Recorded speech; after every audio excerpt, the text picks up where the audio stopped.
আসসালামু আলাইকুম দর্শক, খুবই গুরুত্বপূর্ণ একটি রাজনৈতিক টার্নিং পয়েন্ট বলা যায়, অথবা গুরুত্বপূর্ণ একটি রাজনৈতিক ডেভেলপমেন্ট। বিএনপির ভারপ্রাপ্ত চেয়ারম্যান তারেক রহমান, তিনি বিএনপির ভবিষ্যৎ চেয়ারম্যান, এতে কোনো রকম কোনো সন্দেহ ছিল না। এবং বিএনপির পক্ষ থেকে বিএনপির মহাসচিব মির্জা ফখরুল ইসলাম আলমগীর তিনি স্পষ্ট জানিয়ে দিয়েছিলেন যে হ্যাঁ, বিএনপিতে এই ঘোষণাটি আসবে।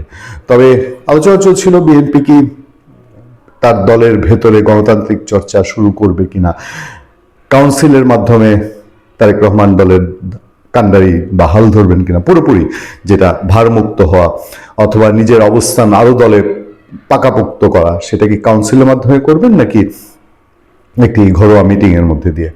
আমাদের কাছে সবশেষ যে তথ্য, সেই তথ্য হচ্ছে আমরা আজ 9 জানুয়ারি 2026 যখন কথা বলছি বিকাল বেলায়, তখন বিএনপি তার সর্বোচ্চ নীতি নির্ধারণী ফোরাম জাতীয় স্থায়ী কমিটির বৈঠকে বসতে আছে।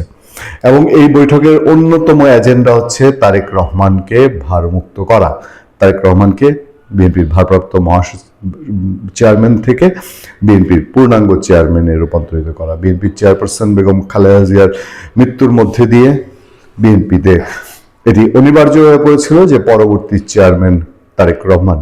তবে আমরা এর আগের আলোচনা আপনাদেরকে বলেছি, আজও একই কথা বলতে চাই।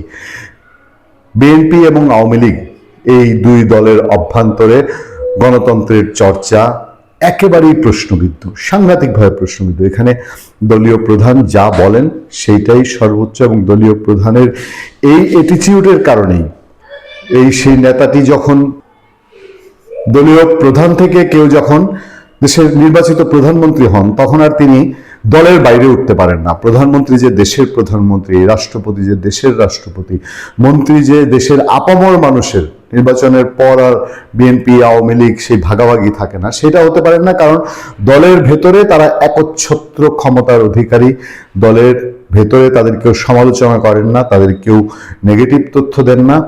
সেই জিনিস থেকে তারেক রহমান যেখানে নতুন রাজনীতির অঙ্গীকার করছিলেন, সেখানে এটা প্রত্যাশিতই ছিল যে তার দলের ভেতরে গণতন্ত্রের চর্চা শুরু হোক। কিন্তু তারেক রহমানকে একটি দলীয় মিটিং এর মধ্যে দিয়ে যখন ভারপ্রাপ্ত চেয়ারম্যান থেকে চেয়ারম্যান করে ফেলা হবে, সেটি নিঃসন্দেহে সেই পুরনো ট্রেডিশন, বিএনপি আওয়ামী লীগ দুই দলের সেই পুরনো ট্রেডিশন, পরিবারতান্ত্রিকতা, এই জায়গাটায় সবসময় আমি বলি যে জামাতে ইসলামী বিএনপি এবং আওয়ামী লীগ থেকে এই জায়গায় বহু বহু গুণ এগিয়ে গেছে। এবং যে কারণেই তার সাংগঠনিক চেইন অফ কমান্ড খুব শক্তিশালী। জামাতের আমির যেই নির্দেশ দেন, জামাতের একেবারে ক্ষুদ্রাতি ক্ষুদ্র সদস্য, তারা বোধহয় অন্য নামে রাখেন যে কি সাথী বা এরকম কিছু, সেই লোকটি পর্যন্ত সেই নির্দেশ একদম টুই টু টুই তারা সেটা পালন করেন। কিন্তু বিএনপির ক্ষেত্রে আমরা দেখেছি, আওয়ামী লীগের ক্ষেত্রে তো অবশ্যই, বিএনপির ক্ষেত্রেও সেটা হয়েছে যে তারেক রহমান আপ্রাণ চেষ্টা করেও, অসংখ্য নির্দেশ দিয়েও তার দলের লোকজনকে চাঁদাবাজি থেকে, দখলদারিত্ব থেকে, অন্যায় থেকে, মারামারি থেকে, খুন খারাপি থেকে তিনি দূরে রাখতে পারেনি।